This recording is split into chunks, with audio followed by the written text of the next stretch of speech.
lagi bersama saya, Juinda. Kali ini kita akan membahas salah satu materi matematika kelas 12 SMA, yaitu peluang kejadian majemuk.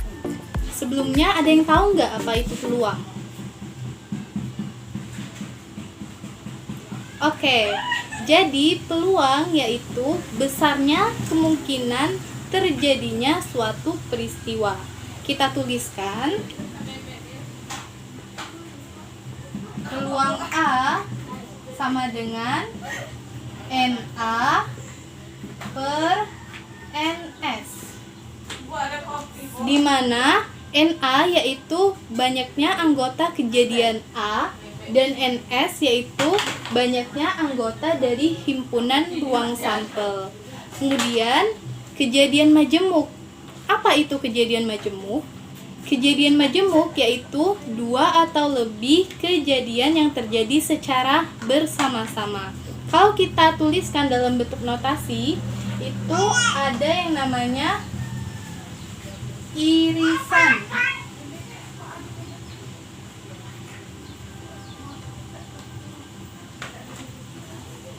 Misalnya irisan dua kejadian.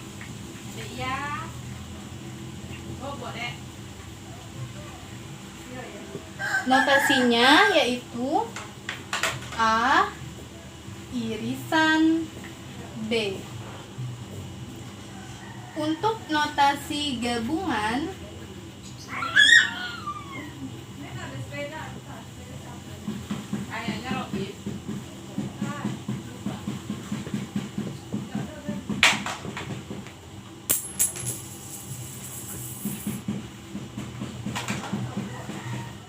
nah, untuk notasi gabungan dua kejadian yaitu A gabung B.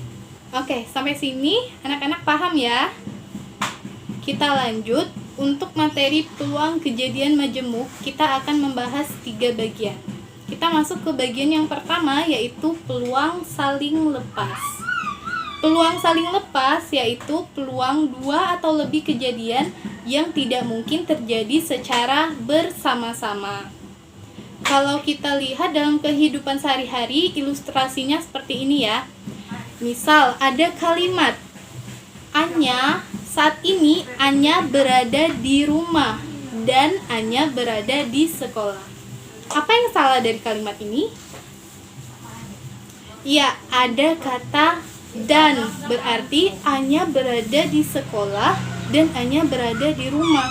Hal itu tidak mungkin terjadi ya. Tidak mungkin saat ini Anya berada di sekolah juga berada di rumah. Anya berada di dua tempat dalam satu waktu. Itu tidak mungkin. Tidak mungkin terjadi. Jadi yang benar yaitu Anya saat ini Anya berada di sekolah atau Anya berada di rumah. Itu salah satu ilustrasi dari peluang saling lepas. Kalau kita tuliskan rumusnya,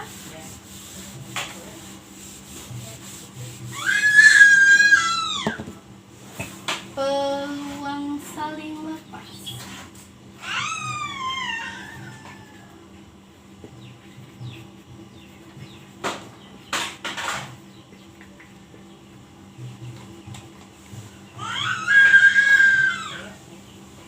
Peluang saling lepas yaitu peluang A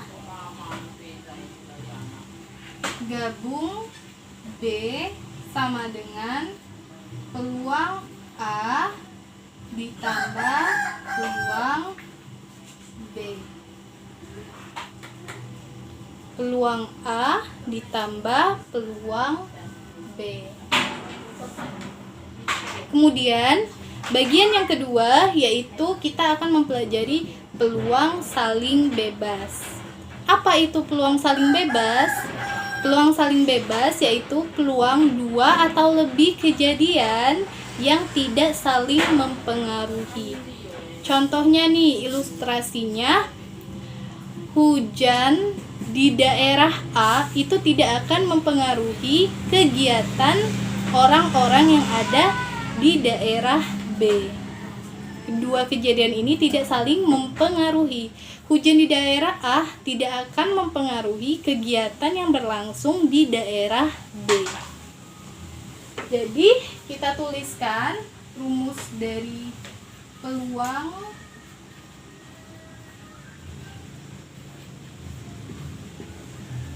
saling bebas,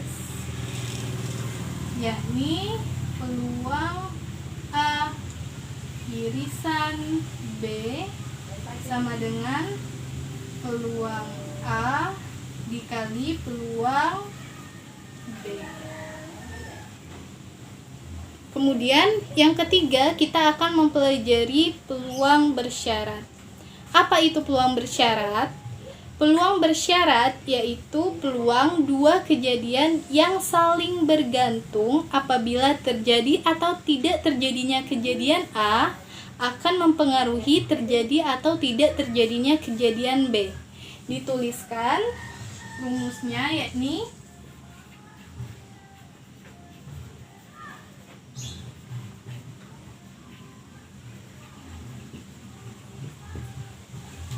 peluang A dengan syarat B sama dengan peluang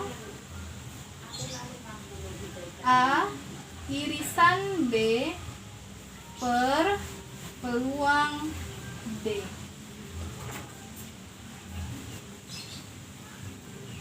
Oke, sampai di sini anak-anak paham ya? Kita lanjut untuk contoh pertama.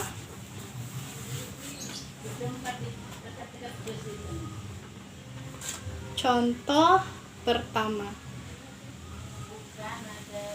Ibu memiliki sebuah wadah yang berisi bola, terdiri dari bola pink, hijau, dan juga ungu. Tentukan kejadian yang mungkin terjadi pada pengambilan dua bola dalam wadah tersebut. Oke. Ibu punya bola, terdiri dari bola pink, bola hijau, dan juga bola ungu. Kita misalkan ya, bola pink itu kejadian terambilnya bola pink itu A. Ungu, kejadian terambilnya bola ungu itu B. Dan C yaitu kejadian terambilnya bola hijau. Kita tuliskan dulu.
Setelah kita misalkan kejadian yang mungkin terjadi, kita lihat ya.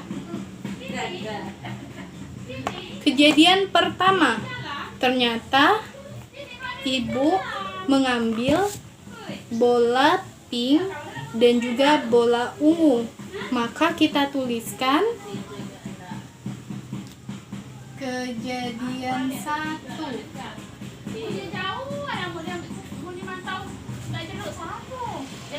Bola pink dan bola ungu, berarti A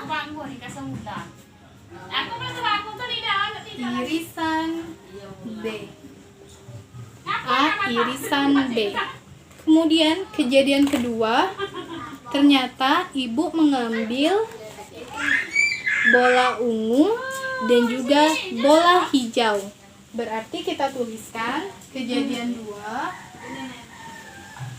B irisan C. Kemudian kejadian ketiga, ternyata ibu mengambil bola pink dan bola hijau. Jadi kita tuliskan A irisan C.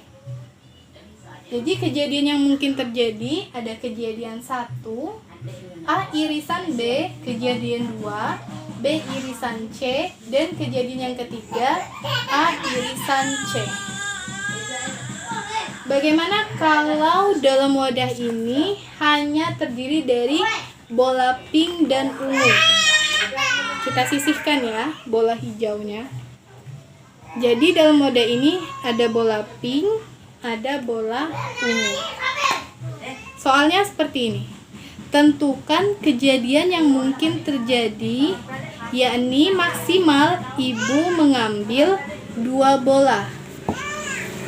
Harus digaris bawahi ya, ibu maksimal mengambil 2 bola. Berarti boleh dong ibu mengambil 1 bola? Boleh. Apa yang mungkin terjadi? Kejadian yang mungkin terjadi itu ada apa aja? Kejadian yang pertama, ibu hanya mengambil 1 bola. Bisa bola pink atau bola ungu. Jadi kalau kita tuliskan dalam bentuk notasi, yaitu A gabung B. Kemudian kejadian kedua, ibu mengambil 2 bola, yaitu bola pink dan juga bola ungu. Kita tuliskan A irisan B. Dari sini kita dapat mengetahui kalau ada kata dan, maka maaf salah ya. Kalau ada kata atau, maka menggunakan gabungan. Kalau ada kata dan, maka menggunakan irisan. Cara cepatnya kita lihat aja ya. Di ujung kata atau itu ada huruf U. Cari notasi matematika yang menyerupai huruf U, yaitu gabungan. Di ujung kata dan ada N. Notasi matematika yang menyerupai huruf N yaitu irisan. Maka dari sini kita dapat mengingat kalau ada kata atau berarti menggunakan gabungan. Kalau ada kata dan berarti menggunakan irisan. Kita lanjut ke contoh yang kedua. Sebelumnya anak-anak paham nggak? Paham ya? Kita lanjut contoh yang kedua, yaitu 2 dadu dilemparkan 1 kali secara bersamaan. Tentukan peluang muncul dadu berjumlah 5 atau 7.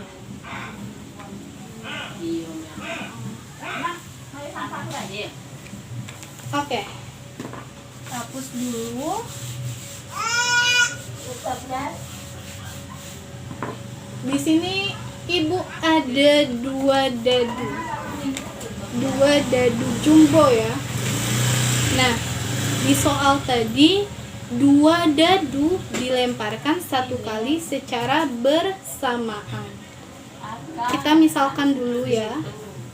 A yaitu kejadian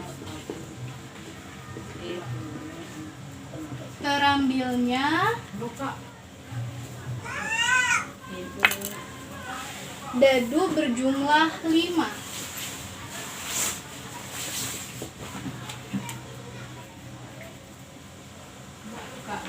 B yaitu kejadian terambilnya dadu berjumlah 7. Kita lihat dulu ruang sampelnya NS, yaitu karena di sini ada 2 dadu, 1 dadu itu ada 6 mata dadu. 1, 2, 3 ini ya. 1, 2, 3, 4, 5, 6. 6. Kemudian di sini juga ada 6. 6 dikali 6 berapa yo? 36. Jadi ruang sampelnya 36. Kemudian kita lihat NA. Anggota dari kejadian terambilnya dadu berjumlah 5. Kita lihat ya. Ini dadu 1, ini dadu 2. Berjumlah 5. Berarti ada 1,4. Jumlahnya 5 kan? 1,4. Kemudian 2,3. Kemudian 3,2. Selanjutnya 4,1. Jadi ada berapa anggotanya? Ada 4. Iya, ada 4 ya. Kita tuliskan 1,4. Oh iya memang. 2,3, 3,2, 4,1. Kemudian NB. Anggota dari kejadian terambilnya dadu berjumlah 7. Kita lihat ya. Berarti 1 dan 6, jumlahnya 7 kan? 1 ditambah 6. Kemudian 2 dan 5, 3 dan 4, 4 dan 3, dan 5 dan 2. Kita tuliskan dulu anggotanya. 1, 6, 2, 5, 3, 4, 4, 3, 5, 2, 6, 1. Jadi ada berapa? 1, 2, 3, 4, 5, 6. Berarti NB sama dengan 6. Betul ya? Kita cek dulu. Selanjutnya kita lihat dari soal tadi.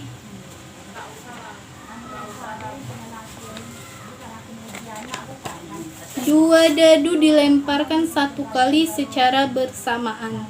Tentukan peluang muncul dadu berjumlah 5 atau 7. Kita lihat ya, dari soal ini, kejadian munculnya mata dadu berjumlah 5 itu tidak mungkin terjadi secara bersamaan dengan kejadian munculnya dadu berjumlah 7. Jadi,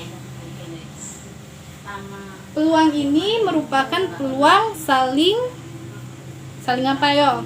Saling lepas ya, karena dua kejadian tidak mungkin terjadi secara bersama-sama. Atau kita lihat di sini ada kata atau. Kita ingat tadi ya, atau berarti kita menggunakan gabungan. Kita tuliskan dulu rumusnya. Peluang A gabung B sama dengan peluang A ditambah peluang B. Peluang A berapa? 4/36 ditambah peluang B 6/36. Kita jumlahkan 10/36.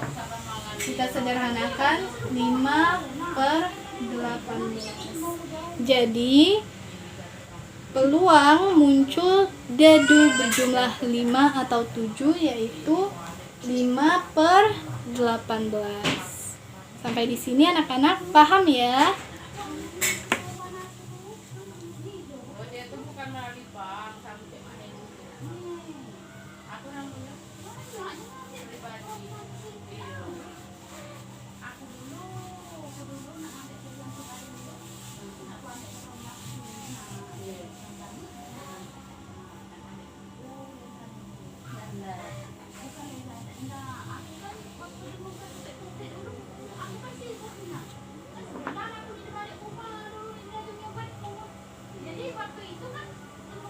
Oke, kita lanjut ya. Untuk contoh yang ketiga, sebuah dadu dan sebuah koin dilantunkan secara bersamaan sebanyak 1 kali. Berapa peluang munculnya mata dadu genap pada dadu dan munculnya gambar pada koin? Seperti pada soal sebelumnya, kita tulis dulu misal, yaitu A, kejadian muncul mata dadu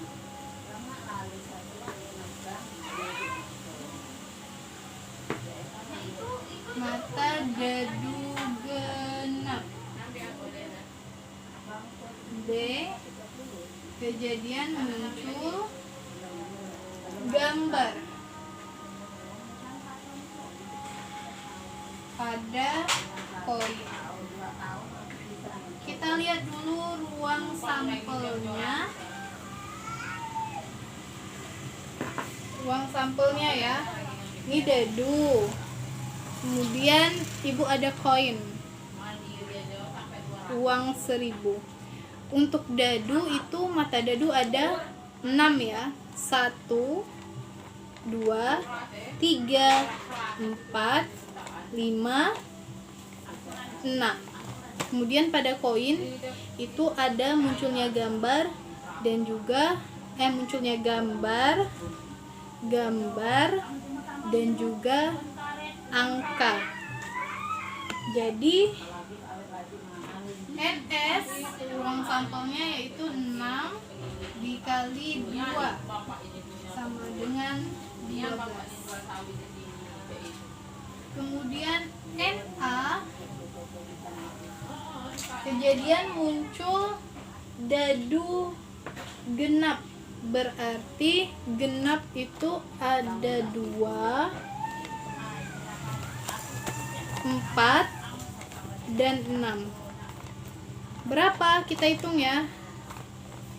Berarti 2 angka, 2 gambar.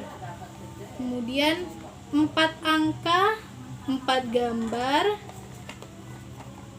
6 angka, 6 gambar. Jadi ada 6. NA sama dengan 6. Ini 2 angka, 2 gambar, 4 angka, 4 gambar, 6 angka, 6 gambar. Kemudian NB, yaitu anggota untuk kejadian muncul gambar pada koin. Berarti pada dadunya bisa 1 sampai 6 ya. 1 gambar, 2 gambar, 3 gambar, 4 gambar, 5 gambar, 6 gambar. Berarti ada 6 juga.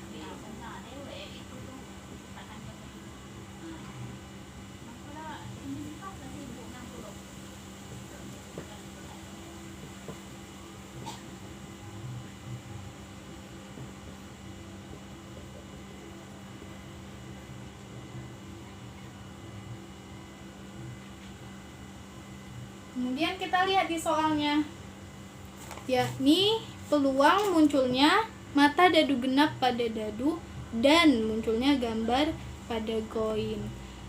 Kita lihat dari 2 kejadian ini, munculnya mata dadu genap pada dadu dan munculnya gambar pada koin itu tidak saling mempengaruhi. Munculnya mata dadu genap pada dadu tidak akan mempengaruhi munculnya gambar pada koin. Maka ini merupakan peluang saling apa ya? Saling bebas. Atau secara singkatnya kita lihat di soal itu ada kata dan. Berarti menggunakan notasi yang menyerupai huruf N, yaitu irisan. Peluang saling bebas. Kita tulis ya. Peluang A irisan B sama dengan peluang A dikali peluang B.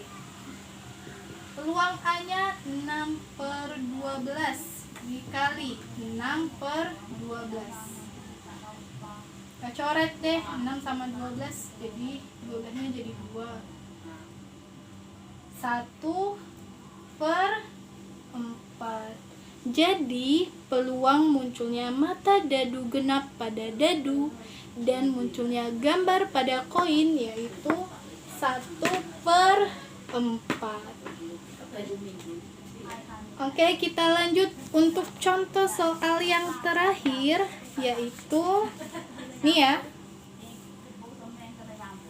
Sebuah kartu diambil dari satu set remi. Berapa peluang bahwa kartu yang terambil lebih besar dari 2 dan lebih kecil dari 10 yang berwarna merah? Kita misalkan dulu.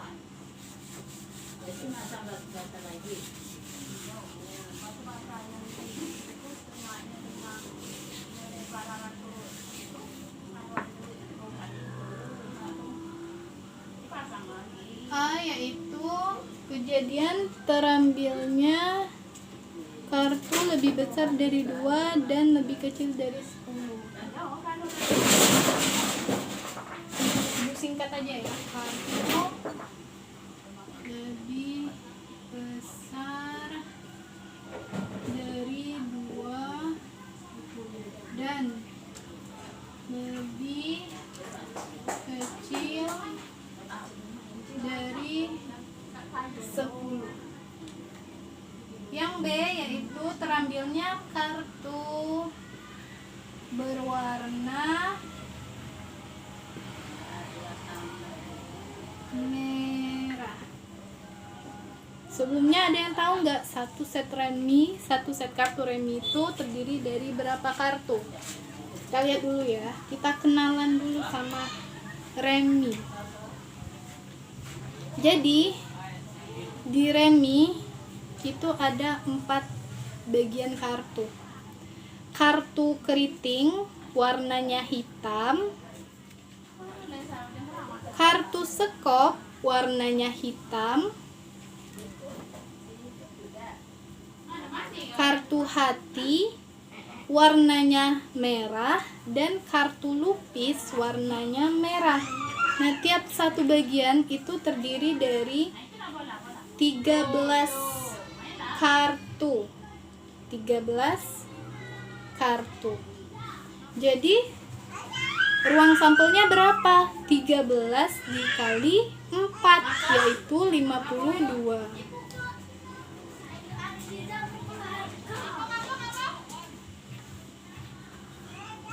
52.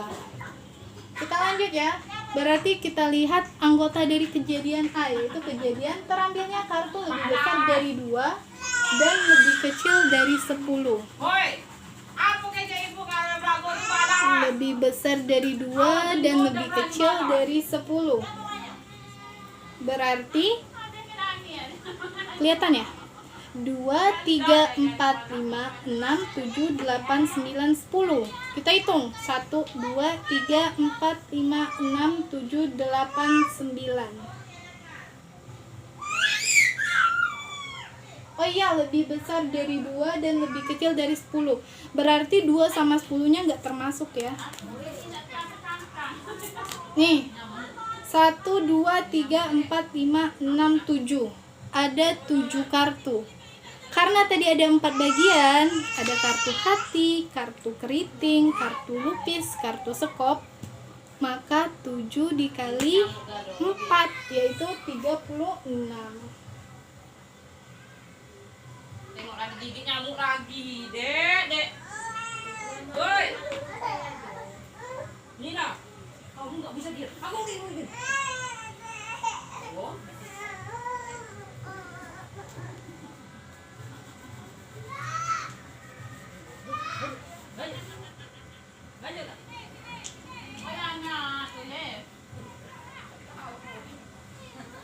B yaitu kejadian terambilnya kartu berwarna merah. Berarti merah tiap bagian tadi ada 13. 13 dikali 2 berapa? Iya, 26.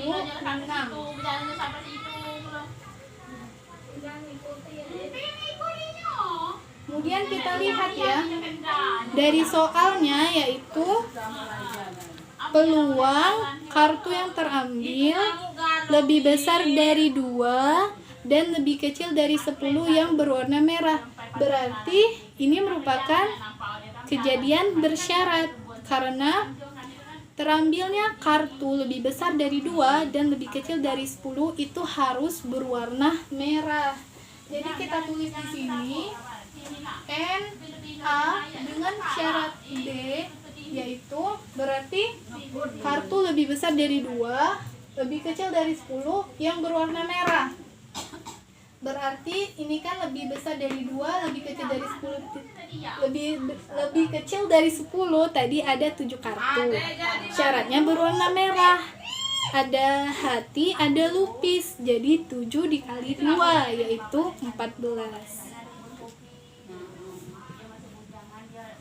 Yang ditanyakan kartu terambil lebih besar dari 2 dan lebih kecil dari 10 yang berwarna merah. Berarti yang ditanya itu peluang A irisan B. Kita lihat rumus peluang kejadian bersyarat tadi ya. Peluang A dengan syarat B, ayo diingat, sama dengan peluang A irisan B per peluang B. Peluang A dengan syarat B berapa tadi?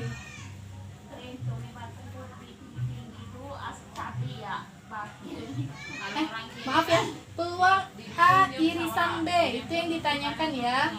Kemudian peluang A dengan syarat B yaitu 14 per 26. Kenapa 26? Kenapa enggak 52? Karena syaratnya tadi kartunya harus berwarna merah.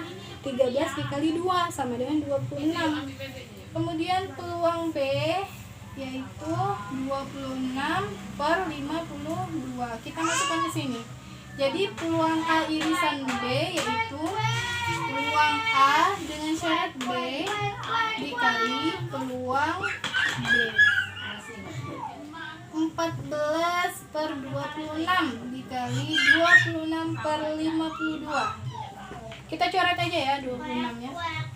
14 per 52. Kita sederhanakan, sama-sama dibagi 2 menjadi 7 per 20.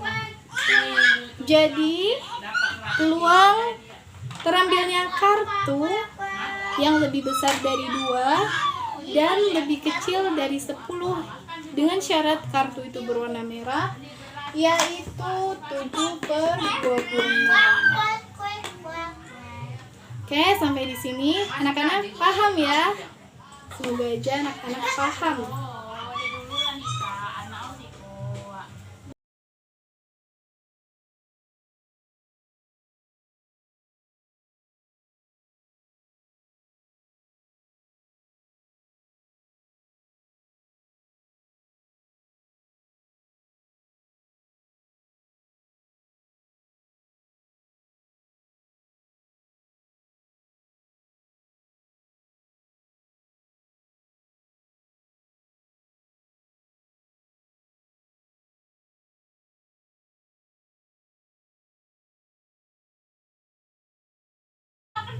Oke, jadi kita simpulkan pelajaran yang kita pelajari hari ini, yakni peluang kejadian majemuk. Yang pertama yaitu peluang saling lepas, yaitu peluang 2 atau lebih kejadian yang tidak mungkin terjadi secara bersama-sama. Rumusnya peluang A gabung B sama dengan peluang A ditambah peluang B. Yang kedua yaitu peluang saling bebas, yaitu peluang 2 atau lebih kejadian yang tidak saling mempengaruhi. Rumusnya peluang A irisan B sama dengan peluang A dikali peluang B. Dan yang terakhir yaitu peluang bersyarat, yaitu peluang 2 kejadian yang saling bergantung apabila terjadi atau tidak terjadinya kejadian A akan mempengaruhi terjadi atau tidak terjadinya kejadian B. Dituliskan rumus peluang A dengan syarat B sama dengan peluang A irisan B per peluang B. Oke, sampai di sini dulu pembahasan kita mengenai peluang kejadian majemuk. Lebih dan kurangnya Ibu mohon maaf. Pada Tuhan Ibu mohon ampun. Oke, Ibu tutup ya. Wabillahi taufiq wal hidayah. Wassalamualaikum warahmatullahi wabarakatuh.